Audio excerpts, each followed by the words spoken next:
Hi everyone, so welcome, and I'd like to speak about how the spiritual path, how your spiritual evolution can affect the people who are closest to you, and how you need to be strong and not give up. Yeah, because the people who are closest to you can be your biggest obstacle to freedom.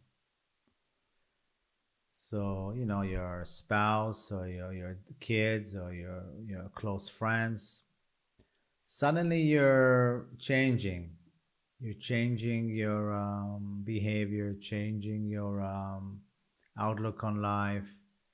You're changing the object, that they are attached to. They cannot maybe project on it the same way they could before. They feel like this mutual exchange of attachment is letting is suddenly kind of evaporating from your side. You're not as attached anymore. You're a person who's on the path to liberation, who's starting to acknowledge his existential aloneness. And when you relate to life from a space of existential aloneness, it can create a lot of fear in other people. So it's something to understand and to see, and you need to be very strong because there might be resistance, there might be criticism on the way that you've chosen, what you're doing, because it doesn't fit the social consensus, or like I said, the status quo within the family. It is to explain to them, the situation, where you are, and what is dear to you, what you're trying to achieve, and yeah, and not give up. You need a steel spine sometimes. These are the words of Osho. He said one needs a steel spine, and you need a steel spine to really go your way. It's a journey from a space of aloneness, and the journey proves your aloneness, because you see, with this resistance from the people around you, it will just drop you more and more into your aloneness, into reality, basically, because you don't realize it, but throughout your life you try to avoid aloneness through different attachments, and to support the other people's attachment towards yourself. So there's a lot of games happening, and suddenly you're stepping out of the game. You're stepping out of the game to find what is true, to find freedom. Yeah. And has to be clear also that the nature of a group, whether it's a society or a family, it's to keep itself intact, and there's a lot of fear when somebody is trying to break free. There's a natural tendency to keep him within. So to explain to your family, listen, I'm still here. I'm not going away. Things might change, yeah, and they'll force you to change too. What to do when you change, when you free yourself. Other people who are close to you, it pushes them to face themselves as well. When the the drama that was together for so many years starts to gets loose, yeah, to fall apart, and forces others to also meet their aloneness,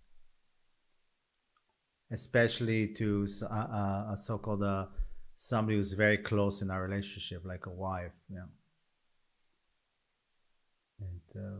or a husband, of course. It forces them to meet their aloneness if you move towards freedom.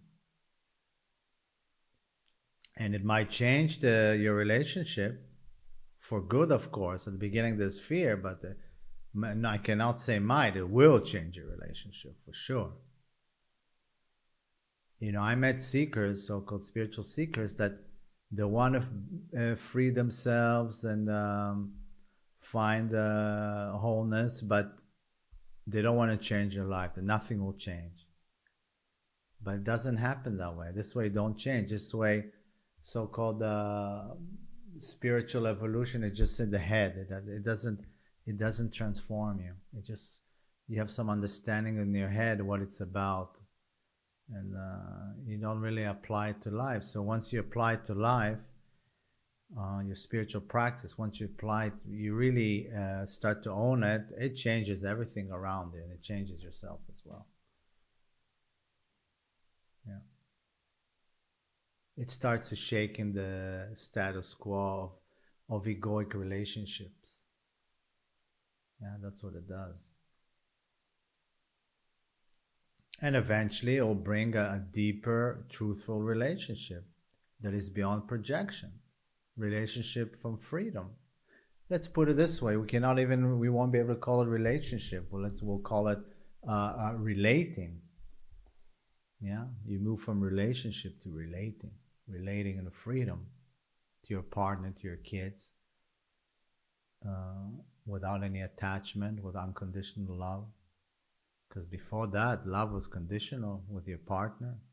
When you're fully identified with your egoic self, love is conditional. So once you find the unconditional love within you, your relationship with others is from a space of unconditional love. So things start to shake, yeah? If you really go for it, things will start to shake around you. And the only best thing you can do is just, kind of explain to the people around you and soothe their fear. But if they keep on resisting, then, you have to question yourself. What is the most important thing to you?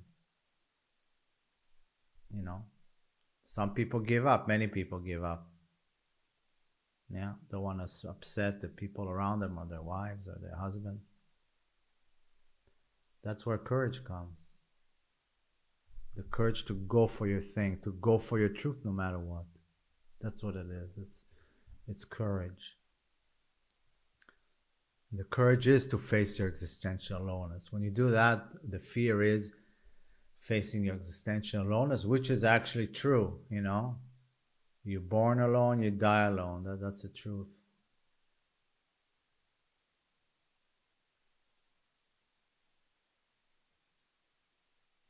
So, something to be aware of, that resistance can come from home.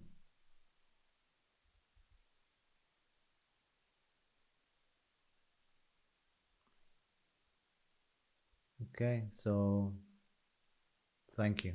Bye-bye.